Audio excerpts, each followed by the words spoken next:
Hello, ladies and gentlemen, this is June, and on behalf of JJCTM team, I hope all of you here are feeling excited today, where you will soon be immersed into one of the world's most sophisticated story regarding to Enron and its robust financial manipulation scandal.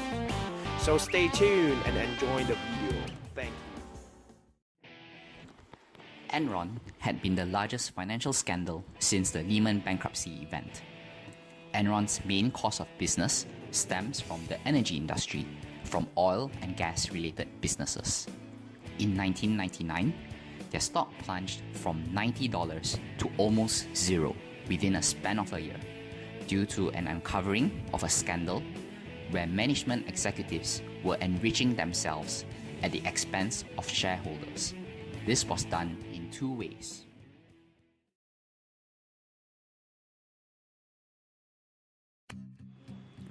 In March 1998, Enron invested $10 million in an internet service provider called Rhythm's Net Connections. In April 1999, Rhythm's stock went public in an IPO, and Enron's stake value soared immediately to $300 million. It then triggered IPO standard protocol to preclude Enron from selling its shares until December 1999. Since Rhythm's investment was part of Enron's merchant portfolio, its gain or loss would flow through Enron's income statement. However, Enron decided to hedge their position on Rhythm's, which makes no sense since they are depending on each other's financial stability for business.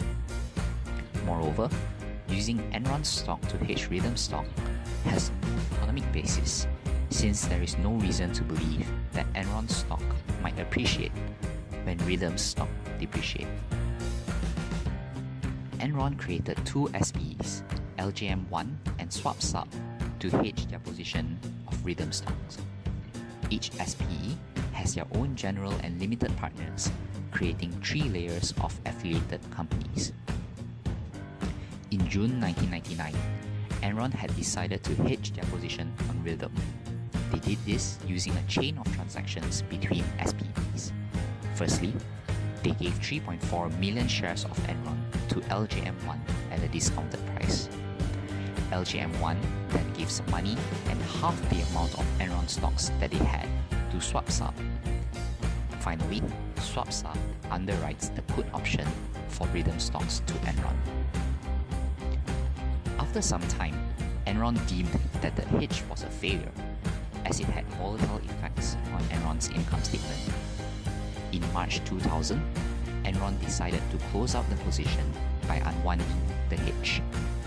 To do this, Enron gave SwapSub a put option on Enron stocks and some cash. All options on Rhythm were to be terminated. LGM1 had to pay Enron some money. The issue was, within all these transactions, there were a lot that were not priced appropriately. We can akin this to trading apples for oranges, where we aren't very sure how to determine the fair value of the apples and oranges.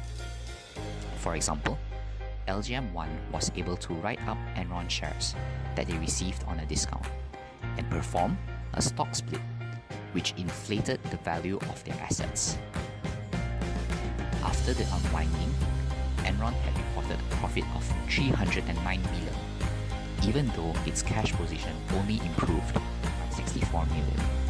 They had managed to inflate their income with multiple internal transactions that were extremely difficult to trace and follow. It was also discovered that in this entire process, 100,000 Enron shares went missing.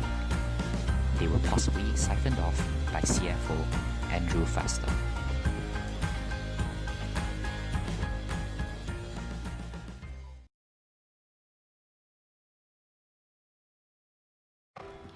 Back during the early 2000s, while there was a dot-com bubble, Enron was involved in the telco investments using its trading company Enron Online. They had executed nearly $350 billion worth in trades. When the bubble finally burst, most of the companies Enron had invested in went bankrupt. To protect themselves, the management team tried to fabricate earnings and hide their losses. They did this using a method called mark-to-market accounting, where they recorded transactions based on its current value rather than its book value. For example, they would report a projected profit from a power plant which was in construction, even though they had not made a single dollar from it yet. They would also shift losses on assets to off-the-book corporations, or SPEs, where their losses would go unreported. Traders had covered their losses using a prudency reserve that was used using profits earned in the past to hit target earnings today. It was discovered that some of their traders had used dummy accounts to create false profit and loss entries. Lastly, they would also change the range of maturities and mismark derivative contracts or options that they had held.